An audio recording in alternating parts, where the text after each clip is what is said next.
चलिए बच्चों, आपका स्वागत है। मेरा नाम है किरण शेट्टी। आज हम स्टार्ट करेंगे आपका फिजिक्स का आपका new chapter second mathematical methods. ठीक है, देखो तो इस वीडियो में हम बहुत ज़्यादा बेसिक बात करने वाले, एकदम ही बहुत ही ज़्यादा बेसिक। ठीक है, जो आपने 10th में पढ़ा होगा, नहीं पढ़ा तो कोई बात नहीं, मैं आपको यहाँ पर समझा दूंगा। ठीक है, तो हम यहाँ पर वीडियो में देखेंगे स्केलर क्वांटिटी, वेक्टर क्वांटिटी और वेक्टर को रिप्रेजेंट कैसे करते हैं और types of vector. That's it, बस इतने करेंगे। ठीक है, तो देखो स्टार्टिंग करते हैं हम पहले फिजिकल क्वांटिटी से। फिजिकल क्वांटिटी, ठीक है, ज़्यादा हम डेफिनेशन नहीं देखेंगे, सिंपल मैं आपको समझाऊंगा। देखो फिजिकल क्वांटिटी मतलब क्या होता है, जैसे एग्जांपल डिस्टेंस, जो फिजिकली हम मेजर करते हैं उस चीज़ को, डिस्टेंस हम फिजिकली मेजर करते हैं तो वो हो गया आपका physical quantity.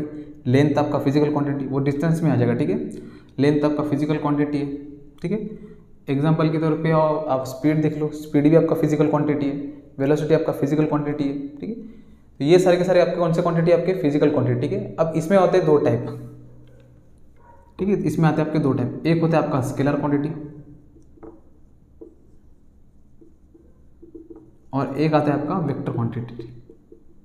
Vector quantity spelling error होगा तो आपने देख लेना। ठीक है, मैं आपको समझाऊंगा अच्छे से। देखो फिजिकल क्वांटिटी में आते हैं आपके एक स्केलर क्वांटिटी और एक आते हैं आपके वेक्टर क्वांटिटी। ठीक है, इन दोनों को मैं एक एक एग्जांपल देता हूँ, आपको दोनों समझ जाएगा कि इसके ऐसे फिजिकल क्वांटिटी को स्केलर क्वांटिटी क्यों बोलते हैं और ऐसे फिजिकल क्वांटिटी को वेक्टर क्वांटिटी ही क्यों बोलते हैं। वेक्टर क्वांटिटी को स्केलर क्यों नहीं बोल सकते, स्केलर को वेक्टर क्यों नहीं बोल सकते, उसका भी रीजन देखना। ठीक है, तो पहले समझते हैं स्केलर क्या होता है और वेक्टर क्या होता है। ठीक है, देखो क्वांटिटी तो बाद में देखेंगे, हटाओ कौन से क्वांटिटी स्केलर होते हैं और कौन से क्वांटिटी वेक्टर होते हैं, आप खुद से आप देख सकते हैं। ठीक है, देखो मान लेते हैं एग्जांपल, एक ऑब्जेक्ट है जो यहाँ पर ए पोजीशन के, या तो मान लो आप खुद को रख लो, मैं घर से एग्जांपल मान लेते हैं हम घर पे है। ठीक है, हम घर से निकले और कहीं दूर गए, मान लो 10 किलोमीटर हम दूर गए इस बी पॉइंट पे।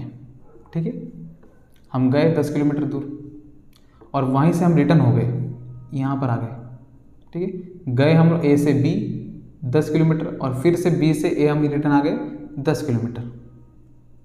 ठीक है, अब इसमें मुझे दो चीज़ बताना, मुझे बताना इसमें डिस्टेंस कितना होगा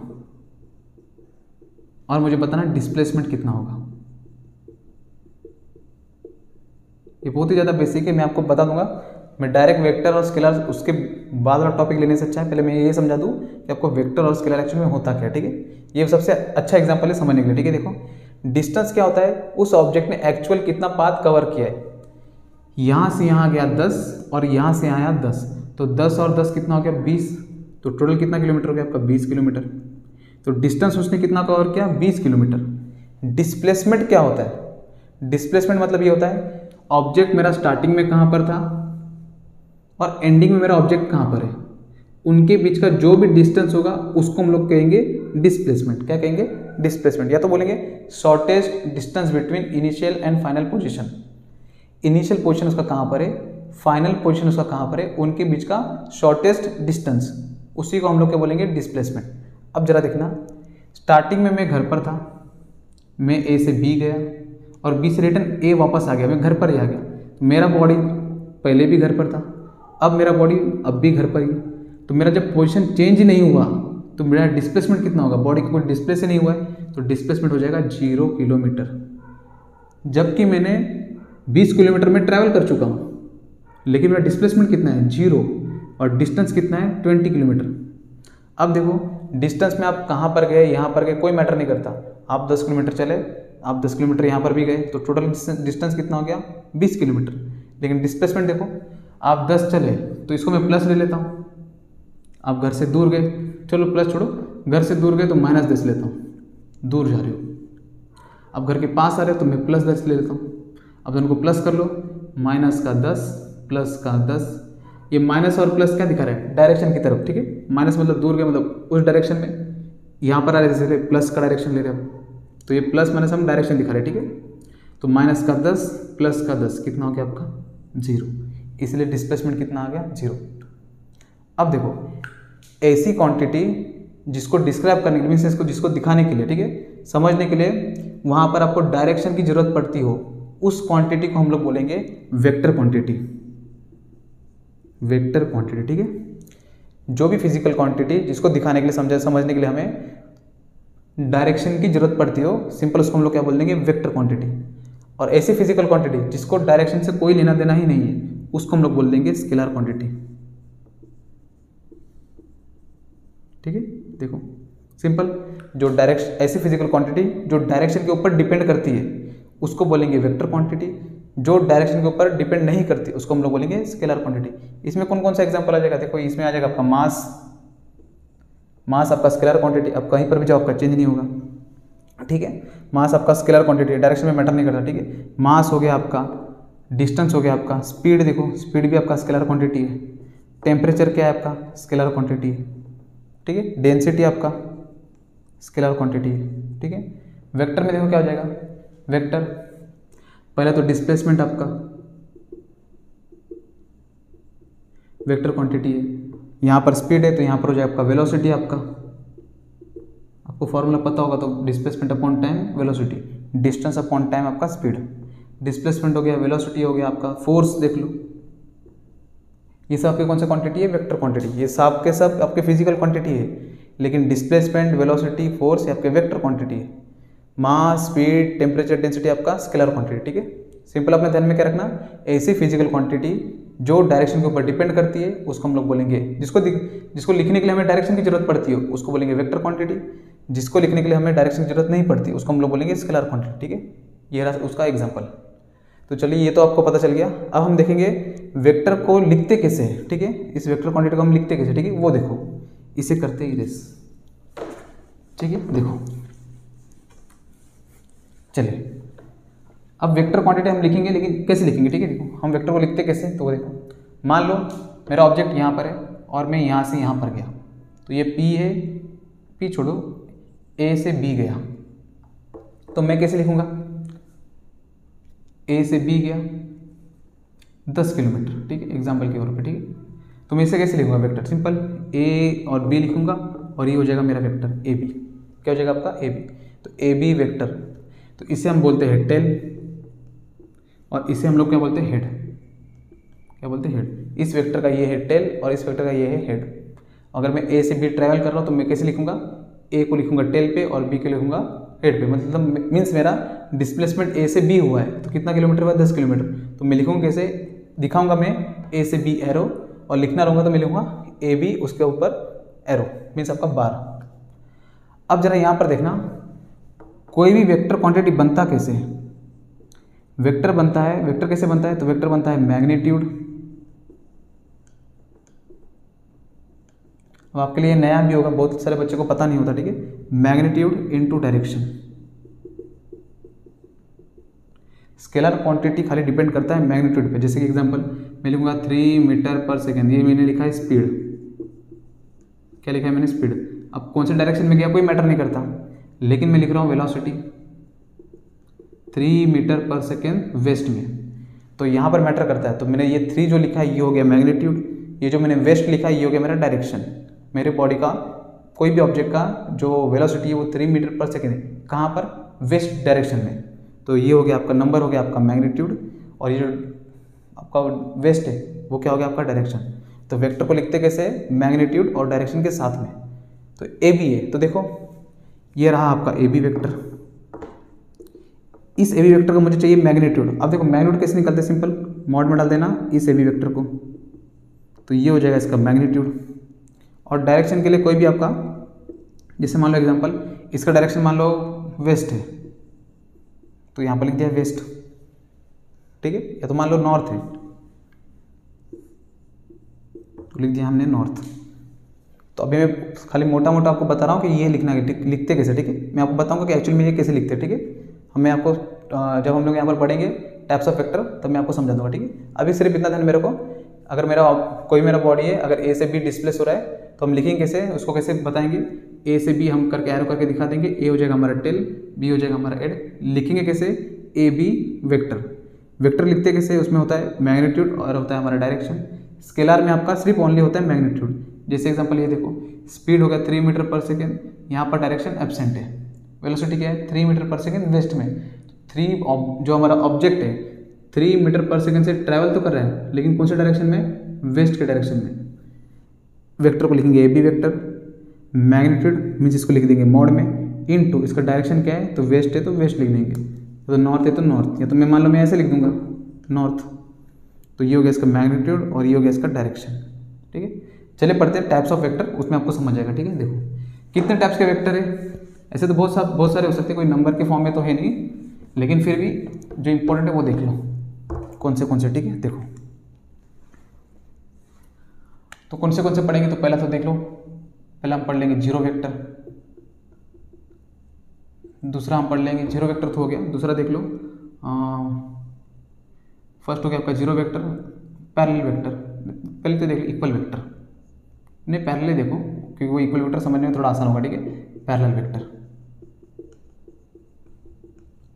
तीसरा देख लो एंटी पैरेलल वेक्टर। ठीक है, फोर्थ देख लो रिजल्टेंट वेक्टर,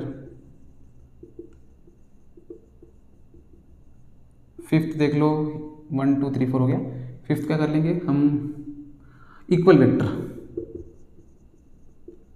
कर लो। ठीक, सिक्स्थ कर लो पोजीशन वेक्टर, ये क्या होता है, और 7 कर लो आपका नल वेक्टर, जीरो वेक्टर पे नल वेक्टर बेहते। ठीक है, जीरो हो गया तो ये लिख लो यूनिट वेक्टर, बस और भी होंगे तो वो भी देख लेना। ठीक है, लेकिन इतना बस हो गया। ठीक है, देखो फर्स्ट आप देख लो जीरो वेक्टर क्या होता है, मान लो एक एक में समझाता हूँ, हम यहाँ पर एक एक इरेज करेंगे। ठीक है, देखो जीरो वेक्टर क्या है, अब देखो जीरो वेक्टर क्या होता है, मतलब मैंने आपसे कहा था वेक्टर हम कैसे लिखते हैं, वेक्टर हम लिखते हैं मैग्नीट्यूड इनटू डायरेक्शन, तो ये याद रखना। ठीक है, वेक्टर में होता है दो चीज़, एक होता है मैग्नीट्यूड और एक होता है उसका डायरेक्शन। मैग्नीट्यूड मतलब कितना नंबर है और डायरेक्शन मतलब कौन से डायरेक्शन में जा रहा है वो। अब जीरो वेक्टर, अब देखो मैं अगर आपसे कहता हूँ मेरा कोई पार्टिकल स्टेशनरी पार्टिकल है, या तो कोई मेरा पार्टिकल है वो कौन से पोजीशन में, रेस्ट में। ठीक है, अगर मेरा कोई पार्टिकल है वो किस में है, रेस्ट में, स्टेशनरी पार्टिकल है, उसका मुझे लिखना है वेलोसिटी वेक्टर। क्या लिखना है मुझे उसका, वेलोसिटी वेक्टर। तो आप क्या लिखोगे, हमें लिखना है फर्स्ट बार हमें बताना जीरो वेक्टर क्या होता है। ठीक है, मेरा कोई पार्टिकल है जो रेस्ट पोजीशन में, उसका मुझे लिखना है वेलोसिटी वेक्टर, तो वो कितना हो जाएगा, जीरो। कितना हो जाएगा, जीरो। जरा खुद सोचो, अगर मेरा कोई भी पार्टिकल अगर वो रेस्ट में है, अगर वो रेस्ट में तो वो मोशन में नहीं है, अगर वो मोशन में नहीं है तो उसका वेलोसिटी कितना होगा, उसका मैग्नीट्यूड होगा जीरो। कोई भी पार्टिकल अगर मेरा रेस्ट में है तो उसका वेलोसिटी क्या हो जाएगा, जीरो। मीन्स उसका ये जो जीरो है वो हो जाएगा मैग्नीट्यूड, याद रखना मैग्नीट्यूड हो जाएगा उसका जीरो, डायरेक्शन तो जीरो नहीं है। जरा सोचो, अगर मैं आपसे ये कहता हूँ ये जो हमारा पार्टिकल जो आपका रेस्ट में, इसका डायरेक्शन क्या होगा, अगर मैं आपसे क्वेश्चन पूछूं तो जरा सोच के मुझे बताना क्या होगा। मैं आपको एग्जांपल दूंगा तो आप मुझे बता दोगे कि इसका आंसर क्या होगा, लेकिन आप जरा खुद सोचो इसका डायरेक्शन क्या होगा। सिंपल, मेरा पार्टिकल रेस्ट में स्टेशनरी है, मैंने आपसे पूछा है इस पार्टिकल का वेलोसिटी वेक्टर क्या होगा, तो सिंपल रुका हुआ है तो हो जाएगा जीरो। तो ये जीरो तो मैग्नीट्यूड है, लेकिन इसका डायरेक्शन क्या होगा। मैं आपको एक एग्जांपल देता हूँ, उससे आपको इसका आंसर पता चल जाएगा। ठीक है, देखो अगर ये पार्टिकल रेस्ट नहीं होकर मोशन में होता तो ये मेरा पार्टिकल है, इसका मोशन इस डायरेक्शन में है। ठीक है, तो आप सिंपल कह देंगे, और मान लो ये 3 मीटर पर सेकेंड है, 3 मीटर पर सेकेंड से मूव कर रहा है इस डायरेक्शन की ओर, तो आप सिंपल बोलते हैं 3 मीटर पर सेकेंड ये वाले डायरेक्शन में जा रहा है। ठीक है, तो मान लो अगर ये नॉर्थ होता तो नॉर्थ डायरेक्शन में जा रहा है। ठीक है, तो ये हो गया इसका मैग्नीट्यूड और ये हो गया इसका डायरेक्शन। अब इस पार्टिकल का तो एक ही तो पर्टिकुलर डायरेक्शन है, तो यहीं जा रहा है वो। अब देखो ये अगर रुका हुआ है तो इसका डायरेक्शन, ये तो रुका हुआ है तो इसका वेलोसिटी वेक्टर का तो मैग्नीट्यूड जीरो है, इसका डायरेक्शन क्या हो सकता है, ये यहीं, ये कहाँ पर भी जा सकता है, ये यहाँ भी जा सकता है, ये यहाँ भी जा सकता है, क्योंकि अभी तो रुका हुआ है ना। अगर मोशन में हो तो कौन से डायरेक्शन में मूव कर सकता है, यहाँ भी मूव कर सकता है, यहाँ भी, यहाँ भी, यहाँ भी, यहाँ भी, यहाँ कहीं पर भी मूव कर सकता है। इसका मतलब इसका कोई डायरेक्शन कोई फिक्स नहीं है, 360 डिग्री में वो कहीं पर भी मूव कर सकता है। ठीक है, तो मैग्नीट्यूड तो कितना हो जाएगा आपका जीरो, डायरेक्शन आपका 360 डिग्री में कहीं पर भी हो सकता है, ये आप जीरो नहीं बोल सकते। ठीक है, तो ये था आपका फर्स्ट वेक्टर, जीरो वेक्टर, जिसे हम लोग कहते हैं नल वेक्टर। लिखते कैसे है, ऐसे भी लिखते हैं। ठीक है, तो मैंने आपको एक एग्जांपल दिया, कोई भी स्टेशनरी पार्टिकल है जो कि रेस्ट में, स्टेशनरी भी सबका रेस्ट में, उसका वेलोसिटी वेक्टर क्या होगा, तो मैग्नीट्यूड कितना हो जाएगा आपका जीरो, डायरेक्शन 360 डिग्री में कहीं पर भी हो सकता है। तो फर्स्ट हो गया आपका जीरो वेक्टर। ठीक है, दूसरा देखो पैरेलल वेक्टर क्या होगा, दूसरा आपका पैरेलल वेक्टर। अब देखो, मान लो मैंने एक वेक्टर बनाया, ये एक वेक्टर, ठीक है। देखो मैं आपको समझाऊंगा, ठीक है। मैं जितना जो लेंथ बना रहा हूँ ना वो भी मैटर करता है वेक्टर में आपका। मैं आपको यहाँ पर इक्वल वेक्टर बताऊंगा तो आपको समझ आएगा, ठीक है। ये एक वेक्टर है, इसे नाम दे दिया ए। अब ये एक वेक्टर आपका बी है, तो इसे आप ऐसे मत लिख देना ये यहाँ पर, ठीक है। हम लिखेंगे इसको ऐसे ही लिखते हैं, ठीक है। अब देखो, एक वेक्टर ये हो गया, एक वेक्टर ये हो गया, इसका भी डायरेक्शन ये है और इसका भी डायरेक्शन ये है, ठीक है। तो देखो ये दोनों वेक्टर को हम लोग कौन सा वेक्टर कह देंगे? Parallel vector. क्या है आपका? पैरेलल वेक्टर, ठीक है। तो ये दोनों हो जाएगा आपका पैरेलल वेक्टर। इसी का उल्टा देखो, ये एक वेक्टर हो गया, दूसरा वेक्टर ये हो गया, इसे हम क्या कह देंगे? Anti parallel vector. तो ये डायरेक्शन और ये डायरेक्शन, इसे भी ऐसे ही लिखेंगे, ठीक है ना। तो आप इसको ऐसा मत लिख देना बस, ठीक है। इसे भी लिखेंगे ऐसे ही। तो ये दोनों देखो, इनका डायरेक्शन सेम है, तो ये हो गया पैरेलल वेक्टर। इनका डायरेक्शन देखो अपोजिट है, ये हो जाएगा एंटी पैरेलल वेक्टर। है तो पैरेलल ही है लेकिन डायरेक्शन अपोजिट, इसलिए एंटी लगाया। यहाँ पर भी पैरेलल है, यहाँ पर भी पैरेलल ही है, लेकिन ये डायरेक्शन सेम है इसलिए पैरेलल वेक्टर, डायरेक्शन अपोजिट है इसलिए एंटी पैरेलल वेक्टर। मैं अगर आपसे एक क्वेश्चन पूछूं, बताओ ये पैरेलल वेक्टर है या एंटी पैरेलल वेक्टर है? बताओ ये कौन सा वेक्टर है? अब बोलेंगे ये यहाँ जा रहा है और ये जा रहा है तो एंटी पैरेलल वेक्टर होगा? बिल्कुल नहीं, ये तो पैरेलल ही नहीं है। देखो ये तो इंटरसेक्ट होगा, ये और ये इंटरसेक्ट करे इस पॉइंट पर, तो ये तो पैरेलल ही नहीं है। ये देखो आप लाइन को खींचो, कितना भी खींचो, कितना भी बड़ा करो, ठीक है, ये दोनों आपस में इंटरसेक्ट होंगे ही नहीं, तो ये पैरेलल वेक्टर है, ठीक है। तो आपने ध्यान देना, सिर्फ डायरेक्शन नहीं प्रॉपर देखना आपने, ठीक है। तो पैरेलल वेक्टर हो गया, एंटी पैरेलल वेक्टर हो गया। रिजल्टेंट वेक्टर होता क्या है वो देखो।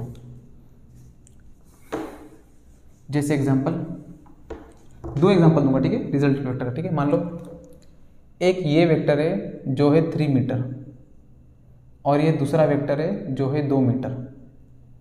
अब इनको मैं जोड़ के मैं साथ में ऐसा लिख सकता हूँ, 3 और 2 आपका 5 मीटर।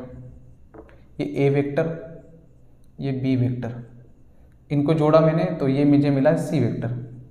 तो ए वेक्टर और बी वेक्टर का जो आपका रिजल्टेंट है वो हमें क्या मिला? सी वेक्टर, जो कितना मिला आपको? 5 मीटर। तो इसे हम क्या कहते हैं? Resultant vector. दो वेक्टर का रिजल्टेंट, जरूरी नहीं प्लस करने पे रिजल्टेंट है, माइनस करने पे भी आ सकता है। जैसे कि कैसे? देखो एक ये वेक्टर जो है आपका 5 मीटर, एक ये वेक्टर जो है आपका 3 मीटर, इसे नाम देते हैं बी, जो है आपका 3 मीटर। देखो इतना बड़ा है इसलिए 5 मीटर, इतना छोटा है इसलिए 3 मीटर। तो मुझे बताओ इसका रिजल्टेंट कौन से डायरेक्शन में होगा? दोनों में से बड़ा वेक्टर कौन सा है? ए है, तो ए अगर बड़ा है तो उसी का डायरेक्शन माना जाएगा। तो ए और बी, इसका रिजल्टेंट क्या होगा? तो सिंपल ए वेक्टर और बी वेक्टर। देखो मेरी डायरेक्ट रिजल्टेंट लिखता हूँ, ठीक है। मैं यहाँ पर आपको प्लस माइनस करके नहीं दिखाऊंगा, ठीक है, क्योंकि ये एक अलग टॉपिक है, ठीक है। सिंपल 5 में से 3 गया तो कितना बचेगा आपका? 2। इतना, ये जो आपका वेक्टर है इसी को मैं यहाँ पर ड्रॉ करता हूँ। देखो ये इतना पार्ट, ये और ये पार्ट तो कट हो जाएगा, इतना पार्ट को यहाँ ड्रॉ करता हूँ। अब डायरेक्शन कहाँ मैटर है? इसका वैल्यू, इसका मैग्नीट्यूड कितना हो जाएगा? 5 में से 2 गया तो हो जाएगा आपका 2 मीटर। माइनस क्यों किया? क्योंकि इसका डायरेक्शन ये था और इसका डायरेक्शन ये था। 5 में से 3 गया तो आपका 2 मीटर। डायरेक्शन क्या होगा? दोनों में से बड़ा वेक्टर कौन सा है आपका? ये है, डायरेक्शन इसका यहाँ पर है तो ये हो गया। तो ये हो जाएगा रिजल्टेंट वेक्टर ए और बी का, ठीक है। अगर हम लोग प्लस करते हैं तो, क्योंकि वेक्टर में प्लस होना जिससे कोई बात होती नहीं है, ठीक है। आपका कौन कौन सा हो गया? देखो जीरो वेक्टर, डायरेक्शन कहीं पर भी हो सकता है, मैग्नीट्यूड कितना होगा आपका? 0। Parallel vector, anti parallel vector, इसमें डायरेक्शन सेम है, डायरेक्शन अपोजिट। रिजल्टेंट, किसी भी 2 या 3 वेक्टर का रिजल्टेंट कहाँ होगा उसको हम लोग क्या कहेंगे? Resultant vector. अब देख लो इक्वल वेक्टर किसे कहेंगे, ये इंपॉर्टेंट है, ठीक है। देखो इसमें आपको मैं कंडीशन दूंगा, ठीक है। देखो मान लो मुझे पता नहीं ये इक्वल वेक्टर है या नहीं। इक्वल वेक्टर में देखो उसी वेक्टर को हम लोग इक्वल वेक्टर कहेंगे जिसमें मैग्नीट्यूड और डायरेक्शन दोनों भी क्या होना चाहिए? सेम। अगर मैग्नीट्यूड और डायरेक्शन दोनों सेम है उसे हम क्या कहेंगे? Equal vector. ये एक मेरा एक वेक्टर है और ये मेरा दूसरा वेक्टर है। ये मान लो 5 मीटर है और ये भी 5 मीटर है। इसका डायरेक्शन है नॉर्थ, इसका डायरेक्शन है नॉर्थ। इसे हम कहेंगे परफेक्ट, कहेंगे इसे, ये हमारा परफेक्ट, हमारा इक्वल वेक्टर है। लेकिन अगर मैंने इसे ऐसा कर दिया, हटाओ, और इसे कह दिया हमने 3। अब ये डायरेक्शन नॉर्थ है, ये नॉर्थ है, लेकिन इसका मैग्नीट्यूड है आपका 3, इसका मैग्नीट्यूड आपका है 5, तो इसे हम इक्वल वेक्टर कहेंगे? बिल्कुल नहीं।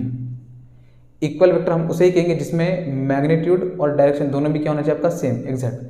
अब मैं तो लिख के नहीं दूंगा आपको, डायरेक्ट आपको पूछूंगा, ठीक है? मुझे बताओ ये इक्वल है या नहीं,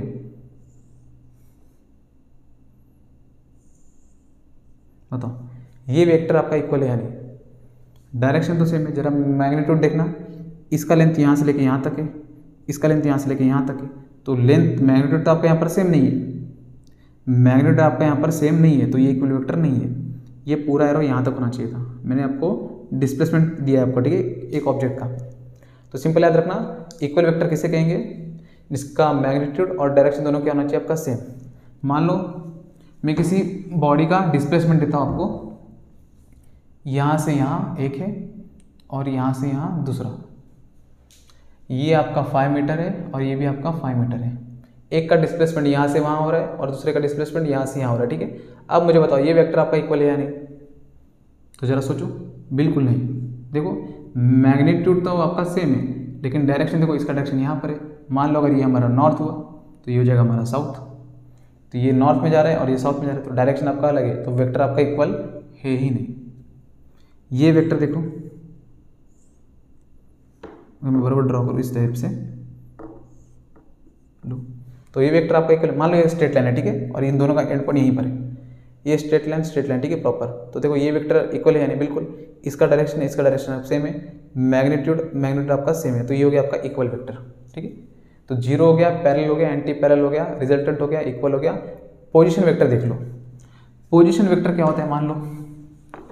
अब मुझे एक बात बताओ, एक इंपॉर्टेंट चीज़ में, ठीक है ना, हम किसी भी पार्टिकल का या किसी भी ऑब्जेक्ट का पोजीशन हम कैसे बताते हैं? मान लो पार्टिकल का पोजीशन क्या मुझे बताओ, तो आप बोलेंगे ये बोर्ड के बराबर बीच में है, तो आपने यहाँ पर बोर्ड का सहारा लिया, तो मीन्स हम किसी भी पार्टिकल का हम जो पोजीशन कैसे बताएंगे, हमको पहले यहाँ पर कोई ना कोई एक पॉइंट हमको रेफरेंस पॉइंट पकड़ना होगा। रेफरेंस मीन्स किसी के रिस्पेक्ट में हम बता सकते हैं।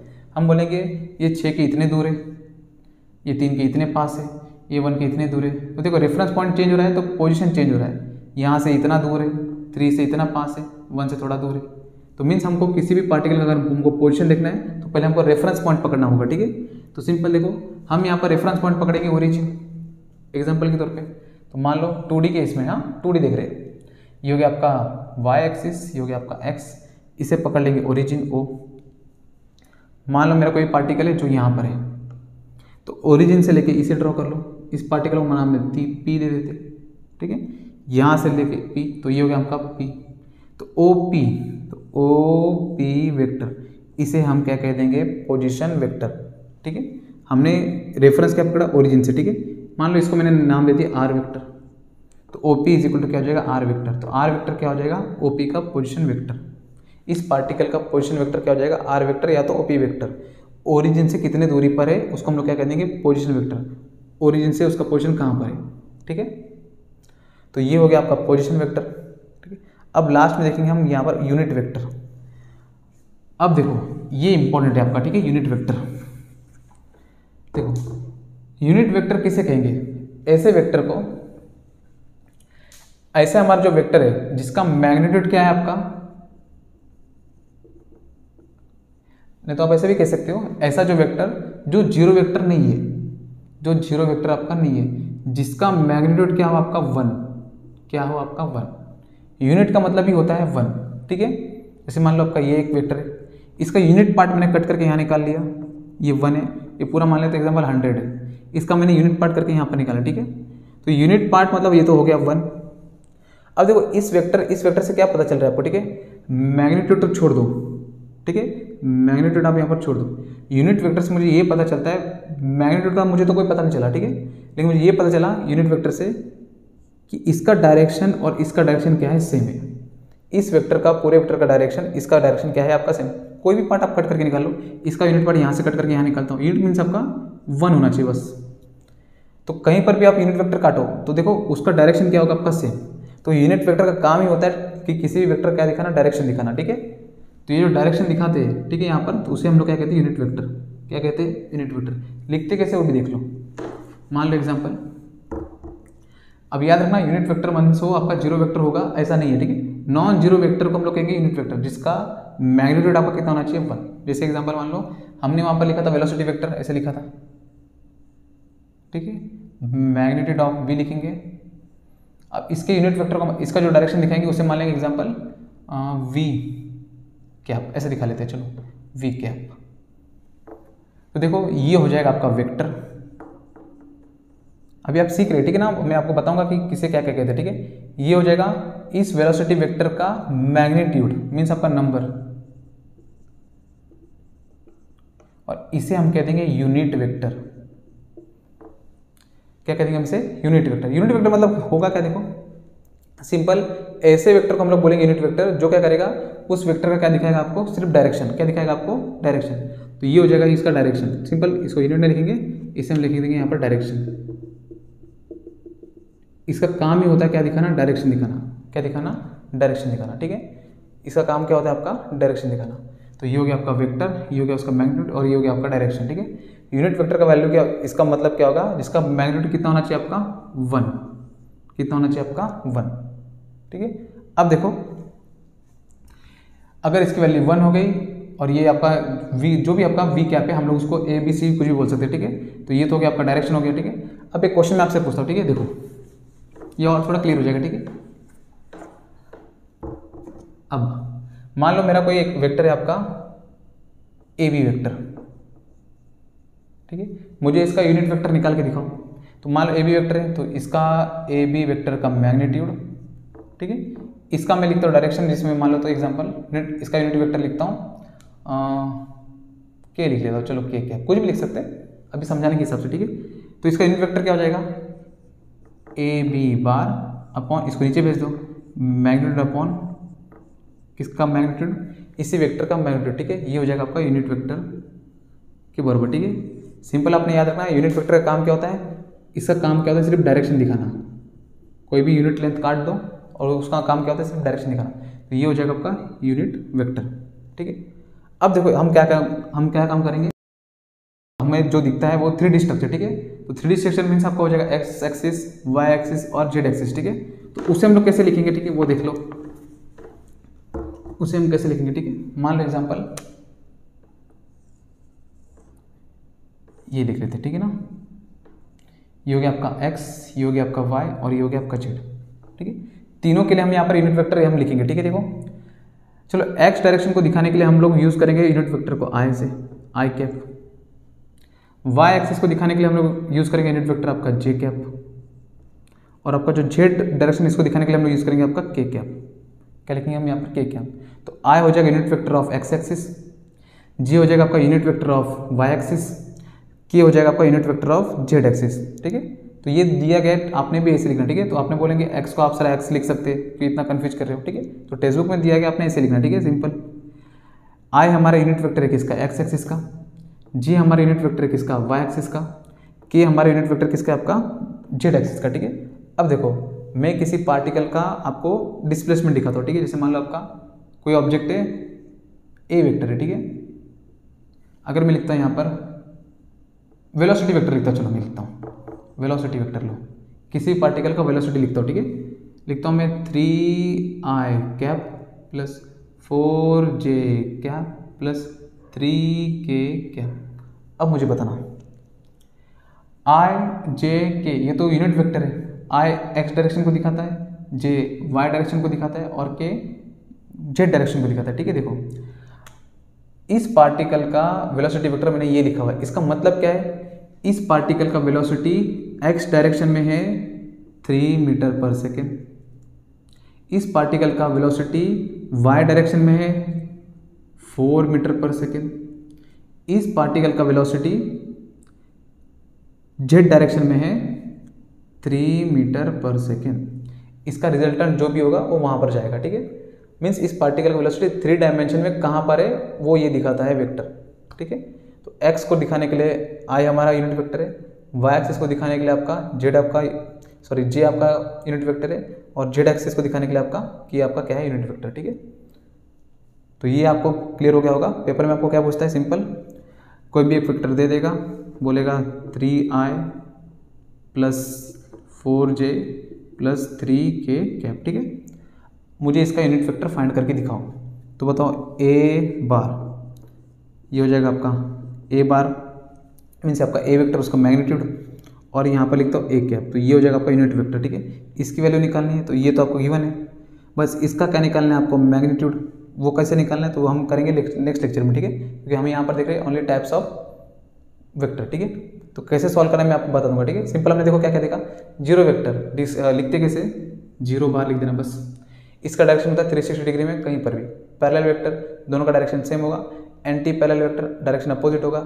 रिजल्टेंट वेक्टर प्लस करने के बाद माइनस करने के बाद जो भी आंसर आएगा उसका मीन्स दो वेक्टर का रिजल्टेंट तीसरा वेक्टर, उसको हम लोग कहेंगे resultant vector. Equal vector magnitude plus direction आपका सेम होना चाहिए।